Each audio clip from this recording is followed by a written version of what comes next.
Chelsea Flower Show, which this year celebrates 100 years of gardening excellence. Our royal correspondent Luisa Balidni is there for us tonight. Luisa. Sian, you don't need to be green-fingered to appreciate what a success story the Chelsea Flower Show is. 100 years on, and it is still going strong. Yes, it's a traditional event, conservative with a small c, but there always seems to be an element of surprise for the non-traditionalists as well.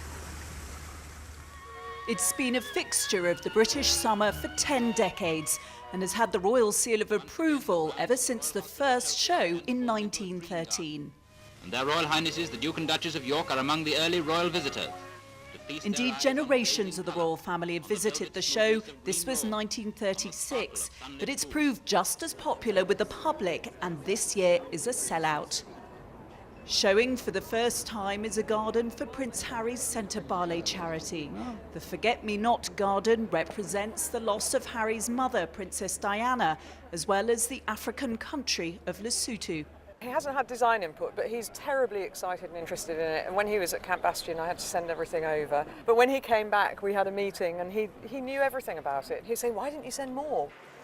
This year's show reflects the changing tastes in gardens over the years and includes 3 companies which exhibited plants at the very first Chelsea. And for the first time in Chelsea's history, garden gnomes are being allowed. The celebrity-decorated characters are being auctioned to raise money for young gardeners.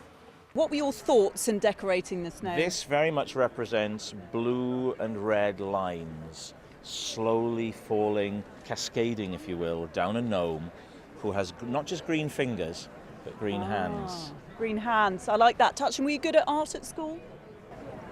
Why don't you make your own, why don't you draw your own conclusions by looking at that? I spent a lot of time making my gnome look as nice as possible, but in some discreet way a little bit chic, and yet in some discreet way a little bit esoteric. Mine is called the Genome. Only when I painted it I realised I did the G completely wrong. I'm a little bit dyslexic, so I did it a little, it wasn't quite right. Gnomes shouldn't get too comfortable in the genteel surroundings of Chelsea, though. The ban on them and other brightly coloured mythical creatures will be back in force next year. Well, the Queen arrived here a short time ago. She's already been to see this Australian-themed garden, and she's currently being shown around the Centre Barley garden by her grandson, Prince Harry. And then tomorrow is when this all opens to members of the public.